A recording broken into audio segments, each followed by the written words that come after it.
হেই everyone, আসসালামু আলাইকুম। সবাই কেমন আছেন? নিশ্চয়ই ভালো আছেন। তো আজকে আমি পাটায় কোনো রকমের বেটে নেওয়া ছাড়া ভর্তা রেসিপি নিয়ে এসেছি। এখানে 18 রকমের ভর্তা আছে।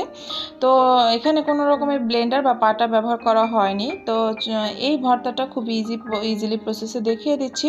তো প্রথমেই আমি ডিম ভর্তা, আলু ভর্তা, চিংড়ি মাছ ভর্তা, ইলিশ মাছ ভর্তা, এরপর নিয়ে নিয়েছি বেগুন ভর্তা, ধনেপাতা ভর্তা, তারপরে টমেটো ভর্তা, চিকেন ভর্তা, বাঁধাকপি ভর্তা, টাকি মাছ ভর্তা, কলমি শাক ভর্তা, শিম ভর্তা, মিষ্টি কুমড়া ভর্তা, ফুলকপি ভর্তা, চাপা শুটকি ভর্তা, কাঁচকলা ভর্তা, ডাল ভর্তা।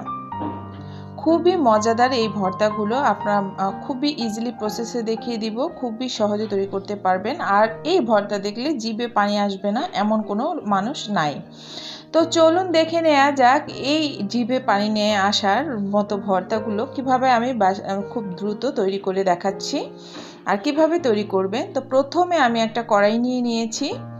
তো কড়াইয়ের ভিতরে আমি 2 টেবিল স্পুন পরিমাণে সরিষার তেল দিয়ে দিচ্ছি। তো ভর্তা করার ক্ষেত্রে সরিষার তেলটাই ব্যবহার করবেন। আর শুকনো মরিচ নিয়ে নিয়েছি, আমার প্রয়োজন মতো ভেজে নিলাম। এরপরে কাঁচামরিচ নিয়ে নিচ্ছি আমি এখানে আমার প্রয়োজন মতো। আমি কিছু কাঁচামরিচও ভেজে নিচ্ছি। কাঁচামরিচটা ভেজে নিলে ঘ্রাণটা খুব ভালো আসে। আমি রসুন নিয়ে নিচ্ছি, এরকম ছাড়িয়ে নিয়েছি। তো রসুনটাকেও ভেজে নিচ্ছি। এখানে হাফ কাপ পরিমাণের রসুনটাকে খুব ভালো করে ভেজে নিলাম। এরপরে সরিষার তেলের মধ্যে আমি পেঁয়াজ কুচি দিয়ে দিচ্ছি 2 কাপ পরিমাণে। তো 2 কাপ পরিমাণে পেঁয়াজ কুচি দেওয়ার কারণ হলো পেঁয়াজ কুচিটা যদি আপনি কাঁচা ভর্তা করেন, কাঁচা পেঁয়াজের ভর্তা কিন্তু নষ্ট হয়ে যায়। অনেক সময় কাঁচা পেঁয়াজের স্মেলটা অনেকে পছন্দ করেন না। তো ভেজে নেওয়া হয়ে গেলে এরপরে আগে থেকেই আমি মসুরের ডালটাকে ভিজিয়ে রেখেছিলাম। হাফ কাপ ডাল ভিজিয়ে রেখেছিলাম ধুয়ে, সেটাকে সিদ্ধ দিতে আমি 1 কাপ পরিমাণে পানি এবং সামান্য হলুদ দিয়ে সিদ্ধ দিয়ে দিলাম। তো সিদ্ধ হতে হতে আমি ভর্তা শুরু করে দিলাম। তার মধ্যে শুকনো মরিচের বোটা ফেলে দিয়েছি। তো শুকনো মরিচ নিয়ে নিলাম। এর মধ্যে দিয়ে দিচ্ছি আমি পেঁয়াজ কুচি। তো এখানে আমি যে 2 কাপ পরিমাণে পেঁয়াজ কুচি ভেজে নিয়েছি তার মধ্যে অর্ধেকটা পরিমাণ দিয়ে দিচ্ছি। আর পরিমাণ মতো লবণ দিয়ে আমি শুকনো মরিচটাকে ডলে নিচ্ছি। এরপর আমি পেঁয়াজের সাথে মিশিয়ে নিলাম। তো কতটুকু শুকনো মরিচের ডলা আমি নিয়ে নিলাম তার আলু ভর্তা করার জন্য। আর আলু ভর্তা একটু ঝাল বেশি হলে ভালোই লাগে। তো আমি প্রয়োজন মতো লবণ এবং সরিষার তেল দিয়ে ডলে নিয়েছি, উঠিয়ে নিয়েছি। তো অল্প পরিমাণে শুকনো মরিচ ডলা নিয়ে নিলাম। এর মধ্যে সামান্য পরিমাণে ধনেপাতা, লবণ দিয়ে দিলাম, দিয়ে মেখে নিচ্ছি।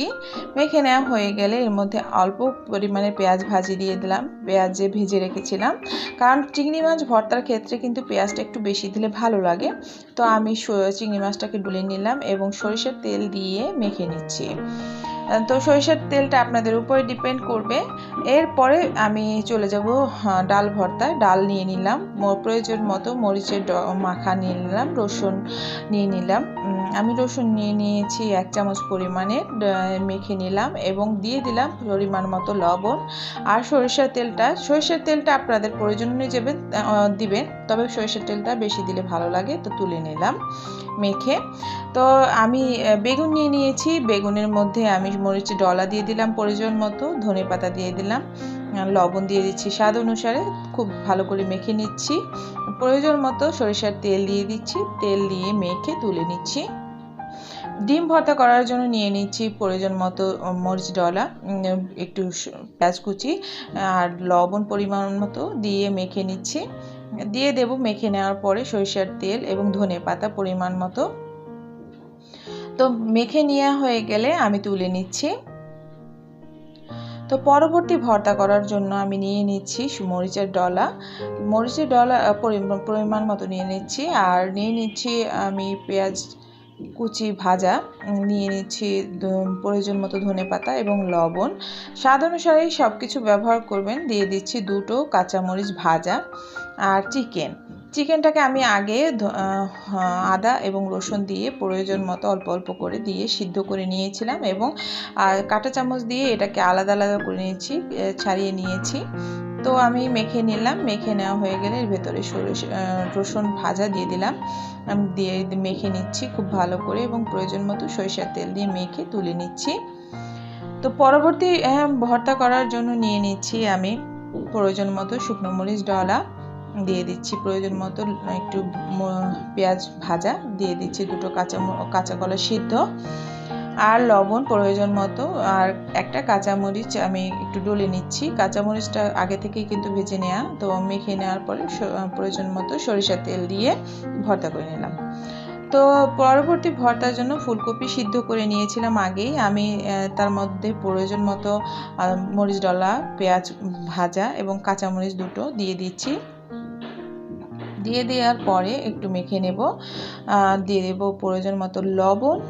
লবণ দেওয়া হয়ে গেলে প্রয়োজন মতো ধনিয়া পাতা দেব। ধনিয়া পাতাটা কিন্তু একটু বেশি পরিমাণে দেবেন, তাহলে ভালো লাগবে। এবং রসুন দিয়ে দিলাম। রসুনের কিন্তু একটা দারুণ স্মেল আসে। খুব ভালো করে মেখে নিচ্ছি। এর মধ্যে প্রয়োজন মতো সরিষার তেল দিয়ে দিচ্ছি। সরিষার তেল দেওয়া হয়ে গেলে আবার সুন্দর করে মেখে আমি তুলে নিচ্ছি আমি বাটিতে। তো পরবর্তী ভর্তার জন্য আমি শিম নিয়ে নিয়েছি, শিম সিদ্ধ করে নিয়েছি। তো তার মধ্যে প্রয়োজন মতো মরিচ ডলা, পেঁয়াজ ভাজা, একটু লবণ দিয়ে দিলাম, একটু মেখে নিচ্ছি। মেখে নেওয়া হয়ে গেলে শিম সাথে খুব ভালো করে মেখে নিচ্ছি। এর মধ্যে দিয়ে দিচ্ছি প্রয়োজন মতো সরিষার তেল। সরিষার তেল দিয়ে আবারও আমি মেখে নেব। মেখে নেওয়া হয়ে গেলে তুলে নিলাম। আমি মিষ্টি কুমড়া ভর্তার জন্য নিয়ে নিচ্ছি অল্প পরিমাণের মরিচ ডলা, কারণ মিষ্টি কুমড়া কিন্তু মরিচ ডলা বেশি হলে ভালো লাগে না। আর মিষ্টি কুমড়া দেখতেই পাচ্ছেন সিদ্ধ করে নেওয়া। ধনে পাতা দিয়ে দিলাম, প্রয়োজন মতো লবণ দিয়ে দিলাম এবং মেখে নিচ্ছি। মেখে নেওয়া হয়ে গেলে দিয়ে দিব আমি এর ভেতরে সরিষার তেল, খুব ভালো করে মিশিয়ে ও তুলে নিচ্ছি। তো টমেটো ভর্তা করার জন্য টমেটোকে আমি আগে তেল দিয়ে একটু সিদ্ধ করে নিয়েছিলাম। সিদ্ধ করা হয়ে গেলে এর মধ্যে আমি দিয়ে দিচ্ছি প্রয়োজন মতো মরিচ ডলা, কাঁচা মরিচ ভাজা, ধনিয়া পাতা বেশি পরিমাণে দিয়েছি একটু, আর লবণ প্রয়োজন মতো, সরিষার তেল দিয়ে ভালো করে মেখে নিচ্ছি টমেটোর সাথে। তুলে নিলাম। তো মরিচ ডলা দিয়ে দিলাম। আবার পরবর্তী ভর্তার জন্য পেঁয়াজ ভাজা দিয়ে দিলাম, ধনে পাতা দিয়ে দিলাম প্রয়োজন মতো। তো কাঁচামরিচ একটু নিয়ে নিলাম আমি, কাঁচামরিচটাকে একটু মেখে নিলাম, একটু নিয়ে নিলাম প্রয়োজন মতো লবণ দিয়ে মেখে নিলাম। দিয়ে দিচ্ছি বাঁধাকপি। তো বাঁধাকপিটাকে কিন্তু আমি আগে থেকেই সিদ্ধ করে নিয়েছিলাম একটু হলুদ এবং লবণ দিয়ে। তো লবণটা একটু বুঝে শুনে দেবেন। তো মেখে নিচ্ছি খুব ভালো করে। মেখে নেওয়া হয়ে গেলে এর ভেতরে আমি দিয়ে দিব সরিষার তেল প্রয়োজন মতো। তো সরিষার তেল দিয়ে আমি আবার তুলে নিচ্ছি। তো তুলে নেওয়া হয়ে গেলে পরবর্তী ভর্তায় চলে যাব। তার জন্য নিয়ে নিচ্ছি মরিচের ডলা, একটু রসুনটাকে কিন্তু আমি একটু ডলে নিয়েছি, আর নিয়ে নিচ্ছি পেঁয়াজের পরিমাণে একটু ভাজা পরিমাণ বেশি, যে পেঁয়াজগুলো সেগুলো একটু বেশি নিয়ে নিলাম। এরপরে দিয়ে দিব স্বাদ অনুযায়ী লবণ। লবণটা কিন্তু ঝালটা কিন্তু আপনাদের উপর ডিপেন্ড করবে, আমি তাই পরিমাণটা বললাম না। তারপরে নিয়ে নিচ্ছি চ্যাপা শুটকি। চ্যাপা শুটকিটাকে আমি সুন্দর করে ধুয়ে আমি একটু ভেজে নিয়েছি তেলে। চ্যাপা শুটকি কিন্তু গরম পানি দিয়ে ধুতে যাবেন না। তো এটা হলো আমার টিপস। আর প্রয়োজন মতো ধনেপাতা দিয়ে খুব ভালো করে মেখে নিচ্ছি। আর চ্যাপা শুটকি কিন্তু ভর্তা করার সময় হালকা হাতে ভর্তা করতে যাবেন, নাহলে কাটা লাগতে পারে হাতে। কিন্তু এই ভর্তাটা খুবই মজাদার একটা ভর্তা, অবশ্যই ট্রাই করবেন। তো এর ভেতরে কিন্তু আমি কোনো রকমের সরিষা তেল অ্যাড করিনি।